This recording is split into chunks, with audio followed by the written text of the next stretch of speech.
I stand on a dune of gray ash, where New York City used to be. The sky above me, a permanent, choking orange haze. There are no skyscrapers, no traffic, no voices only. The howling wind carrying the dust of a billion burnt dreams. My name is Leo and I am the reason this world is dead. Call it grandfather paradox. The idea that you can't go back and kill your own ancestor without erasing yourself. But nobody warned me about the opposite. The Prometheus paradox. What happens when you go back and save your ancestors too well? I traveled 1 million years into the past to study the origins of humanity. But a single mistake left me stranded with a clan of Homo erectus. To survive the cold and the predators, I did the one thing every time travel manual forbids. I interfered. I gave them fire. I thought I was jumpstarting civilization, pushing us toward the stars a little sooner. I was wrong. I didn't give them a tool. I gave them a weapon before they had the conscience to understand it. And now, standing in this scorched wasteland of the 21st century, I realized the terrifying truth. Humanity didn't evolve to control the fire. We evolved to let it consume us. It began as a routine observation mission for the Kronos Institute. Our team of quantum physicists and anthropologists had spent years calibrating the temporal coordinates to land us safely in the Pleistocene epoch, roughly 1 million years ago. We were ghosts, strictly observers, cloaked by phase-shifting technology that rendered us invisible to the primitive fauna. But the quantum manifold is fragile. Upon arrival, a catastrophic energy surge shattered our temporal dam. My colleagues were pulled back into the vortex, their screams cut short by the silence of the void. I was the only one left behind, thrown violently onto the muddy bank of a prehistoric river, my equipment sparking and dead. I was alone in a world of megafauna, with nothing but a damaged chronodrive and my wits. For 3 days, I hid in the underbrush, shivering as torrential rains lashed the jungle. That's when I found them, or rather, they found me. A small clan of Homo erectus, huddling under the dripping canopy, their eyes wide with a primal fear that I recognized instantly.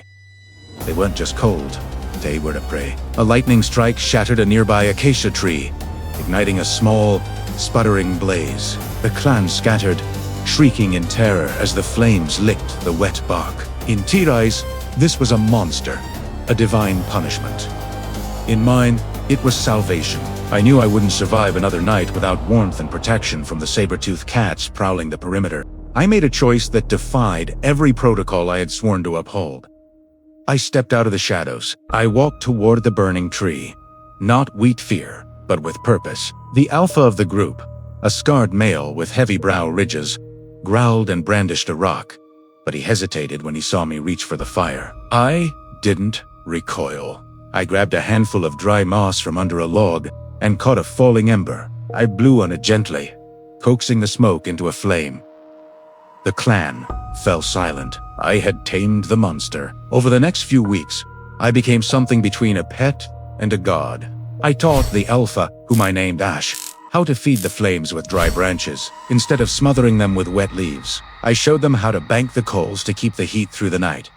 But the true turning point was the meat. They were scavengers, eating raw, rotting flesh that required hours of chewing and energy digestion. I took a haunch of venison, skewered it, and roasted it over the open fire. The smell of searing fat was intoxicating. When Ash took the first bite, I saw the change in his eyes, a biological switch flipping. Cooked meat provides more calories with less effort. It is the fuel that allowed the human brain to double in size. I watched that evolution happen, but something was wrong. The temporal radiation leaking from my damaged chronodrive was creating a localized anomaly. Time wasn't just passing. It was accelerating biologically and culturally around us. Within what felt like months to me, generations of behavioral evolution were compressing into weeks. The spark of intelligence in their eyes grew brighter, but it was accompanied by a sinister sharpness. The fire didn't just keep them warm, it made them arrogant. The clan stopped fearing the night. They stopped scavenging. Armed with torches, they realized they could control the environment. I watched in horror as they encircled a grove of trees where a rival troop of baboons slept. They didn't hunt them with spears. They set the perimeter ablaze. They left a guttural, chilling sandas. The trapped animals screamed in the inferno. They weren't hunting for survival anymore. They were burning the world because they could. The fire had unlocked a latent greed, a desire for dominance that hadn't been tempered by thousands of years of slow social development. Ash, the leader, changed the most. He no longer looked at me with curiosity. He looked at me with suspicion. To him, I was the keeper of the flame, but I was also the one who tried to limit it.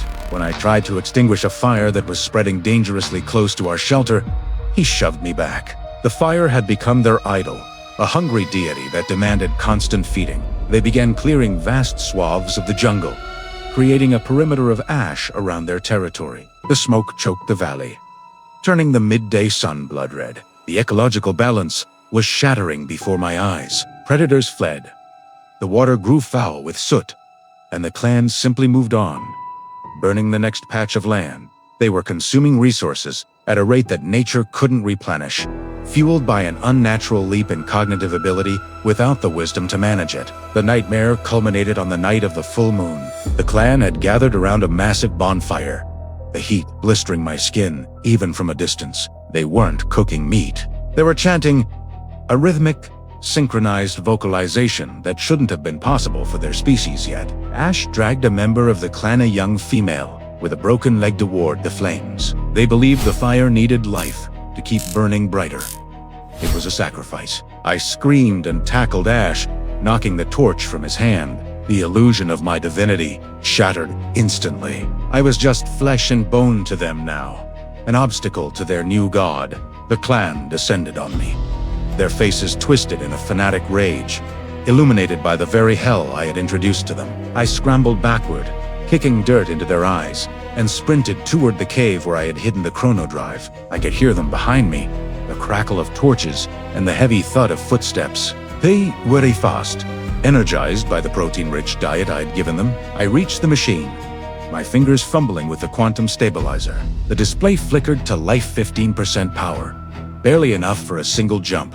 I didn't bother calculating the coordinates. I just hit the emergency return sequence. As the temporal field enveloped me, I saw Ash standing at the mouth of the cave, a burning brand in his hand, his eyes filled with a terrifying, intelligent hate. He threw the torch, and the world dissolved into a tunnel of light. I woke up in the intake chamber of the Kronos Institute, retching on the floor.